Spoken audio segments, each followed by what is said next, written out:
On this channel, I've been talking a lot about how XRP's practical applications will make it a crucial asset in the future financial system.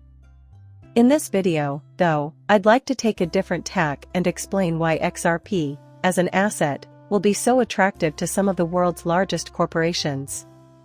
In the current monetary system, institutions routinely speculate by purchasing assets that have little practical purpose.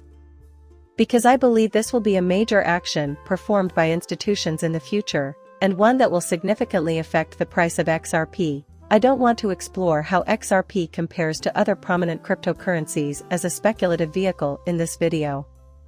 So, let's get started with this video by talking about something I think is really important for everyone to understand. I think the future value of cryptocurrencies will be heavily influenced by the convenience of these multiple payment networks. However, the current state of the cryptocurrency market suggests that utility is not the primary factor driving Bitcoin values. Multiple investigations have shown that the price growth of these assets is primarily attributable to speculative reasons, 85%. In reality, this is not a terrible development.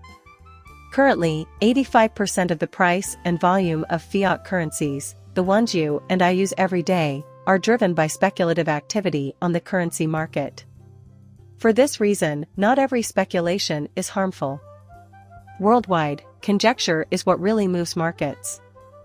Now, I'll show why, based on the token's design alone, XRP may one day be the most appealing of all cryptocurrencies to institutions as a speculative and investment thesis. And to kick things off, let's take a look at how certain well-known cryptocurrencies stack up against one another. Bitcoin and Ethereum are currently the most often used speculative buying institutions. Institutions have concluded that this is due to the fact that these two jurisdictions have the most transparent rules. To some extent, I find that to be incorrect. In my opinion, XRP's regulatory framework is more transparent than that of Ethereum or even Bitcoin. However, these organizations have been working at a snail's pace over the past few years. The SEC appears to have baffled them as much as it has us. Most of these organizations have also been advised by the SEC that Bitcoin and Ethereum are not securities. They took that as an indication of regulatory clarity, discounting my opinion of whether or not such interpretation is reasonable or warranted. For the time being, let's ignore that and focus on the fact that Bitcoin and Ethereum have the highest market capitalizations among cryptocurrencies because institutional investors feel they are allowed to speculate on these assets. Due to its widespread adoption, Ethereum is often inflated to provide the impression of rapid price appreciation and a big market capitalization. In my opinion, it is not the case, guys. Consider a cryptocurrency like Dogecoin if you need a simple illustration of this point. Despite the fact that many different projects are being created on Polkadot, Dogecoin has a larger market cap than Polkadot, despite the fact that Polkadot is one of the most advanced networks accessible. Dogecoin's market cap is higher, but almost no one is working on it. That's because, contrary to what I anticipate will be most important, speculation is currently the most significant element for these cryptocurrencies' price increase, and more people are interested in Dogecoin as a result. In this video, I want to focus on speculation because it is the primary factor affecting current market values. Let's circle back to my original point. The two cryptocurrencies that now have the largest market caps are Bitcoin and Ethereum. But I'd want to explain why I think that's going to change, why XRP will eventually become the asset of choice for institutions. Whether an asset will be subject to inflation or deflation is, thus, one of the most important considerations to consider when considering an investment. You're betting more money anytime the value of your asset rises in a deflationary market, and you're betting less money in an inflationary market since, for example, there are only 100 Pokemon cards in existence. Having 10 of them guarantees you nothing but satisfaction for the rest of your life. If, however, only 90 of those Pokemon cards remain after some are lost or destroyed, and then only 80 when some more of them go missing, then your Pokemon cards will increase in value as there will be less of them for others to try to guess the value of. They will pay more for your card because there are fewer people selling it and more people looking to buy it.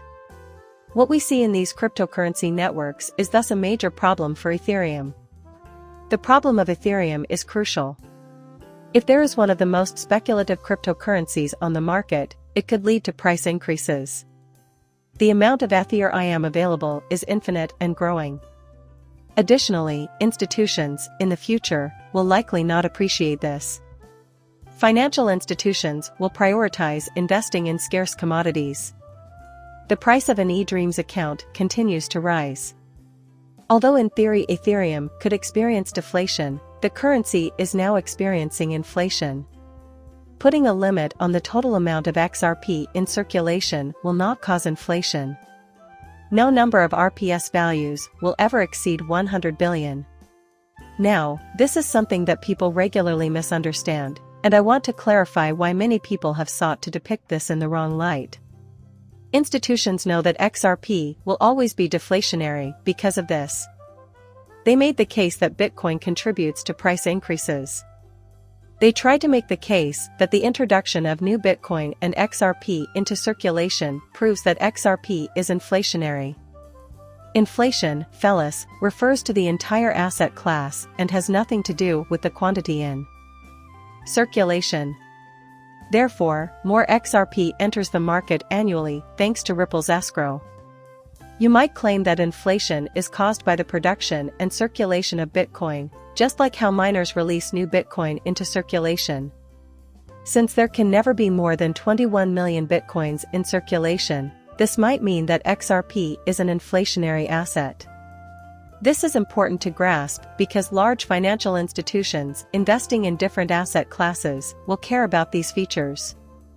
In particular, these institutions will want to know whether or not a hard cap exists and, if so, what that cap is, so that they can determine how much of the network they will be purchasing and how much is at stake for them.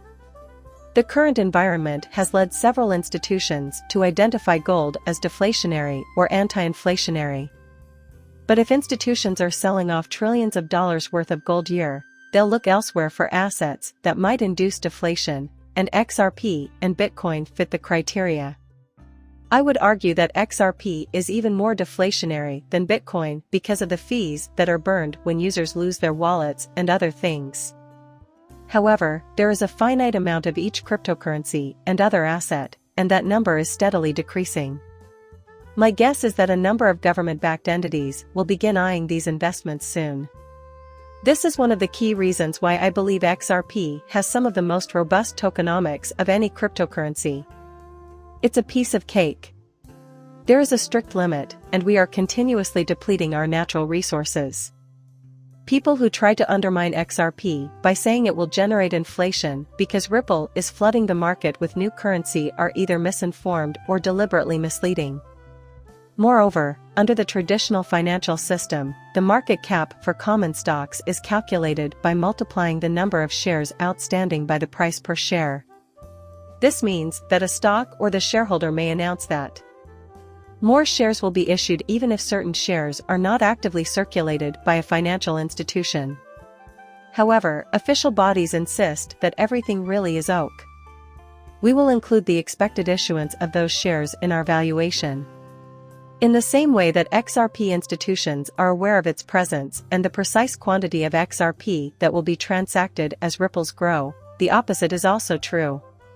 Since the institutions that can account for it are aware of its existence, it poses no additional risk to them and does not contribute to inflation. When it comes to inflationary chains like Ethereum, institutions will never be able to provide an accurate supply prediction. As a result, I predict Bitcoin and XRP will rank among the top cryptocurrencies for institutional speculators to bet on, albeit this is all extremely uncertain and I evaluate these tokens from an investment or speculative standpoint. As I mentioned, speculation is a major force in the current valuation of cryptocurrency markets. This explains why Bitcoin and Ethereum have been so successful, but I think that will soon change. Furthermore, I believe that when institutions gain a deeper understanding of this asset class, they will begin to actively seek for digital currencies that truly have sound tokenomics and serve as effective stores of wealth. In my opinion, XRP and Bitcoin are your best bets for it. Nonetheless, the point of this film was not to argue for or against Bitcoin's technological qualities. Rather, it was to show how unsuitable Bitcoin is as a store of value or as a means of speculation. I think that the fact that both XRP and Bitcoin are popular among financial institutions will lead to massive gains in the long run. This update isn't quite like the ones we often talk about, though, so bear with us. So, let me know if you did. However, I do think this is an under-discussed issue. If you enjoyed the video, a like and a subscribe would be greatly appreciated. See you soon, bye.